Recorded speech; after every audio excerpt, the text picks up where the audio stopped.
réponse est le carnaval des rêves.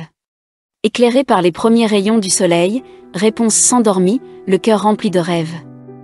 Ce soir-là, alors qu'elle était plongée dans un sommeil profond, un rêve étrange l'enveloppa.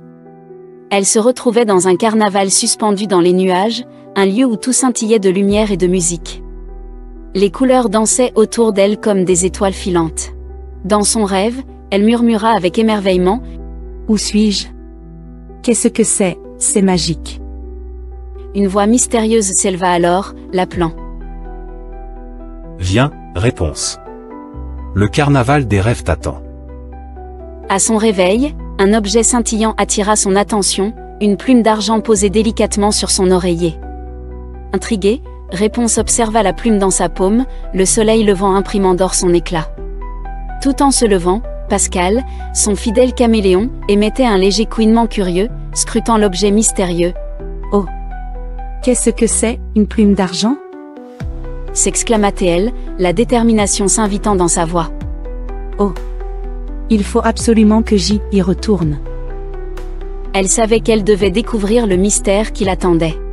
Soudain, la plume dans sa main commença à trembler, s'élevant doucement vers le plafond. Un vortex de brume arc-en-ciel se forma devant elle, comme un passage vers une autre réalité. Réponse, avec une joie insoupçonnée, s'écria « Hurrah! C'est magnifique, je vole.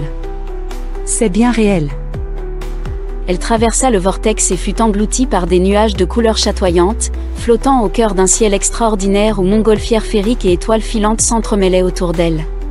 Elle atterrit enfin sur un chapiteau géant fait de nuages, là où elle rencontra Luno, le gardien des rêves.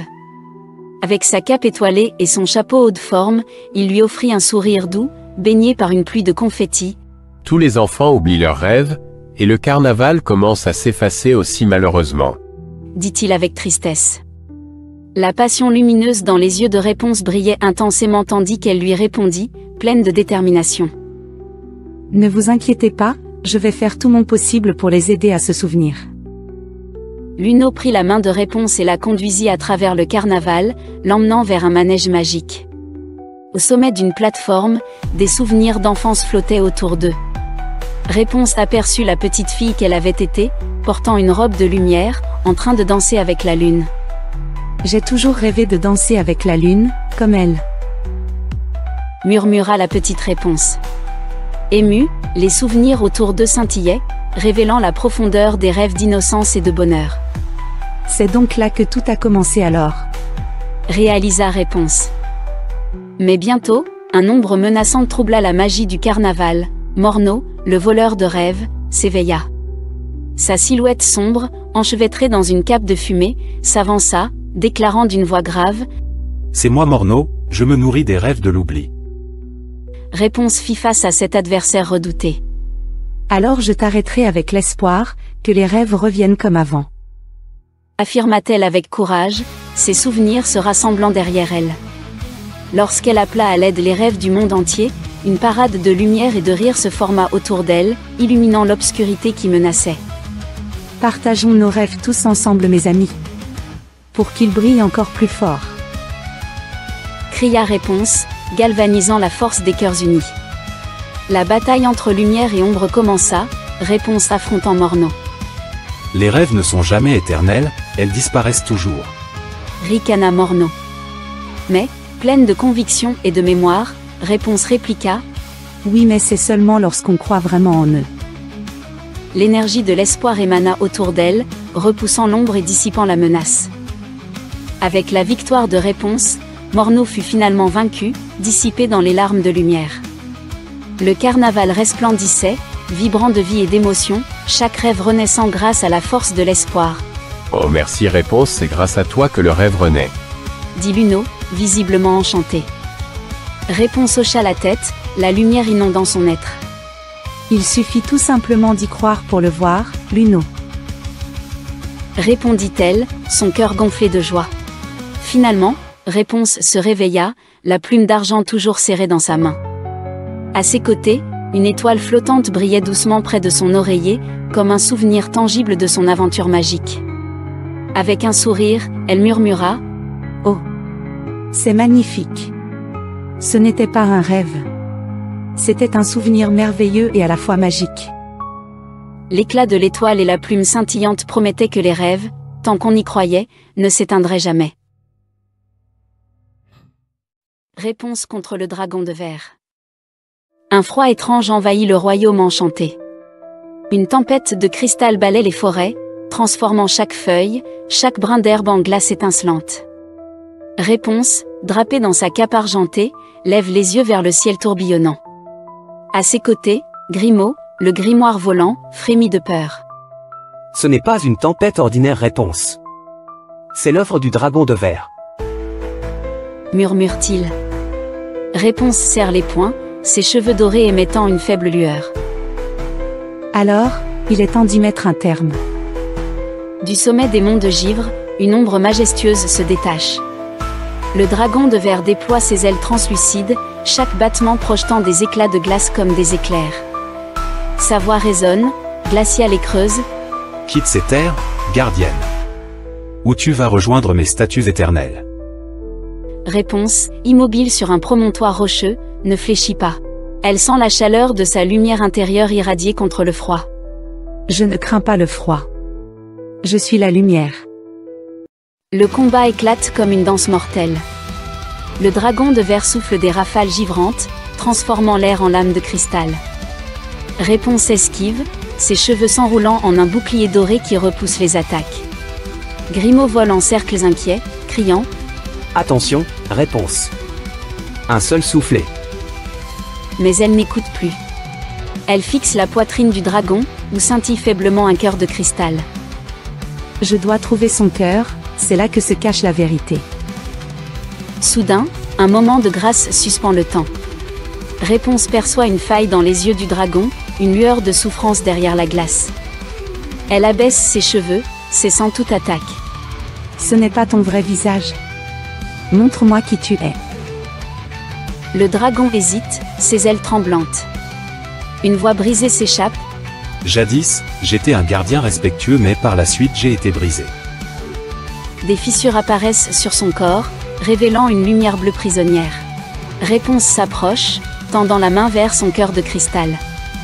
En le touchant, elle est projetée dans un souvenir gelé, un royaume autrefois florissant, maintenant figé par la peur du dragon. L'écho de sa voix résonne. Autrefois j'ai voulu protéger le royaume mais c'est contrairement à mon devoir, j'ai tout figé. Réponse, les larmes aux yeux, chuchote. Alors écoute-moi, donne-moi ta confiance, et nous le libérerons ensemble. Une larme tombe sur le cristal, et la glace commence à fondre. Le dragon de verre se métamorphose, son corps anguleux devenant une forme lumineuse et douce. La tempête s'apaise, les arbres reverdissent sous un ciel désormais clair. Le dragon, désormais gardien de lumière, incline la tête vers Réponse. Merci Réponse. Tu es ma petite lumière. Avant de s'envoler, il lui offre un fragment de son cristal, désormais chaleureux comme une étoile. Tant que tu garderas ce fragment Réponse, je resterai toujours avec toi. Réponse le serre contre son cœur, souriant vers l'horizon libéré. Réponse est la couronne des dragons, un matin paisible dans une clairière, Réponse se promenait, cueillant des herbes médicinales pour soigner les petits maux de son village. Le ciel était légèrement brumeux, et une douce mélodie à la harpe flottait dans l'air, accompagnée des chants d'oiseaux et du vent léger. Tout semblait parfait, jusqu'à ce qu'un cri strident déchire le silence du matin. Réponse leva les yeux vers le ciel et vit un éclair magique tomber sur la montagne lointaine. Ce n'est pas un orage, murmura-t-elle, inquiète. Pascal, son compagnon caméléon, frissonna sur son épaule, répondant par un squeak entendu. Réponse savait que ce cri était un appel à l'aide, quelque chose en elle lui disait qu'elle devait agir. Suivant son instinct, Réponse emprunta un chemin forestier et découvrit des empreintes brûlées. Ces signes la menèrent à une grotte lumineuse, où elle trouva un œuf de dragon fissuré, entouré de flammes bleues. Un œuf de dragon céleste. S'émerveilla-t-elle, en s'agenouillant devant cette merveille. Pascal, toujours prudent, regardait de derrière sa cheville, inquiet. Tout à coup, une voix ancienne résonna dans la grotte. Protège-le, ou il sera le dernier. Réponse comprit que cet œuf portait une grande destinée, et elle se jura de le protéger coûte que coûte, mais le danger ne tardait pas à se manifester, des silhouettes sombres et menaçantes, portant des capuches, parcouraient la forêt. Ces chasseurs, armés de lances d'obsidienne, traquaient l'œuf avec une détermination inquiétante. Réponse, caché dans un arbre, entendit le chef des chasseurs dire « L'œuf doit être détruit avant l'éveil du feu céleste. » Terrifiée, elle sut qu'elle devait agir rapidement. Avec courage, elle murmura à Pascal « Ils veulent le tuer ? Je dois l'emmener loin d'ici. » Son cœur battait à tout rompre, mais elle était prête à tout pour sauver le dragon.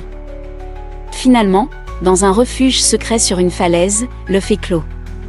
Un magnifique bébé dragon rouge doré, qu'elle nomma Pyrrha, fit son apparition. Cet instant magique était rempli de lumière, et Réponse ressentit un lien profond avec lui. « Oh, tu es magnifique, bienvenue, Pyrrha. » murmura-t-elle, émue aux larmes. À cet instant, une marque dorée apparut sur sa paume, signe de leur connexion magique. Pyrrha poussa un petit rugissement doux, et Réponse savait qu'elle avait trouvé un nouvel ami pour la vie. Alors que le crépuscule enveloppait le ciel, Réponse grimpa sur le dos de Pyrrha. Ensemble, ils s'envolèrent vers les nuages roses et échappèrent aux chasseurs, pris au dépourvu par leur évasion. « On vole, Pyrrha. On vole vraiment. » s'écria Réponse, remplie de joie. Pascal, agrippé à ses cheveux, ne pouvait s'empêcher de crier d'excitation. « Ah !» Le vent les portait, et pour la première fois, Réponse se sentait véritablement libre. Dans la lumière céleste, ils atteignirent enfin le temple des anciens dragons, un lieu magnifiquement ruiné flottant au-dessus des nuages. Les statues géantes de dragons les observaient, et une couronne éthérée apparut dans les airs, prête à se poser sur la tête de Pyrrha. « Toi qui as protégé le feu, reçois la lumière des anciens. » résonna une voix d'un autre temps. Réponse, émue, assista au couronnement de Pyrrha, une reconnaissance de leur lien et de leur aventure. Le dragon était désormais un symbole de force et de courage. Finalement, Réponse rentra chez elle au lever du jour, sa main scintillant de la marque dorée. Pyrrha volait librement au-dessus d'elle, et le chant des oiseaux accueillait l'aube nouvelle. Elle n'était plus seulement la fille à la longue chevelure. Elle était désormais la gardienne du dernier dragon. Réponse savait que leur aventure ne faisait que commencer, et que leur lien serait éternel, une promesse scellée par la magie et l'amour. Réponse et l'alliance des princesses rebelles, dans le royaume de Corona, un orage rugissait au-dessus du château, ses éclairs illuminant les tours sombres. Des villageois, inquiets, s'étaient rassemblés sur la grande place. Parmi eux, Réponse, la princesse aux longs cheveux, ressentait une agitation dans l'air. Quelque chose ne tourne pas rond. Le vent porte des murmures de guerre, murmura-t-elle à son côté, Eugène. Le prince, l'air soucieux, ajouta. Des rumeurs parlent d'une armée en marche, mais personne ne sait d'où elle vient. Ensemble, ils observaient le ciel, comprenant que le calme qui avait un jour enveloppé leur royaume était en train de disparaître. Au cœur du château, une salle du trône avait été transformée en quartier général.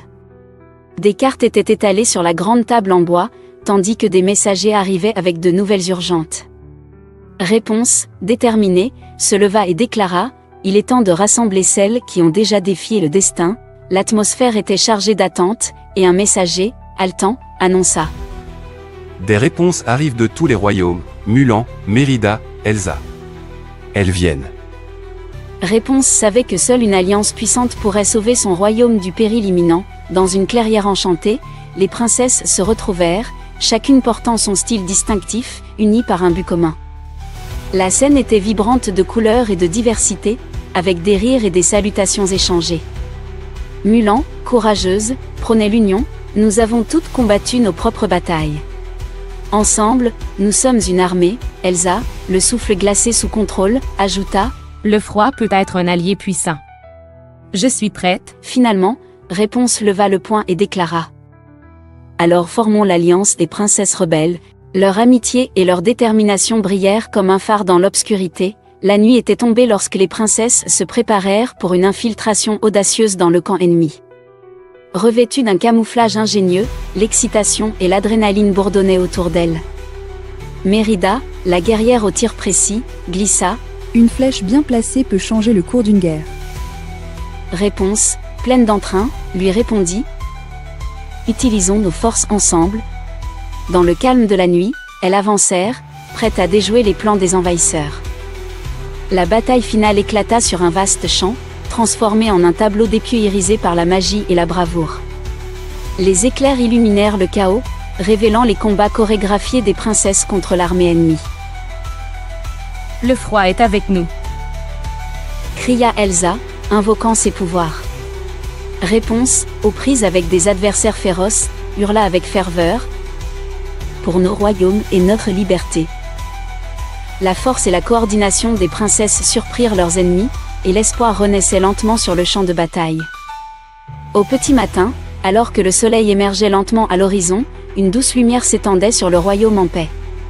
Les princesses, épuisées mais victorieux, observaient le ciel teinté de rose et d'or, leur cœur rempli de soulagement et d'espoir. Réponse, avec un sourire sur les lèvres, déclara « Ensemble, nous avons changé notre destin. » Mulan hocha la tête, déterminée, et ce n'est que le début. Elle savait que leur alliance resterait forte, prête à affronter tous les défis que l'avenir pourrait encore leur réserver.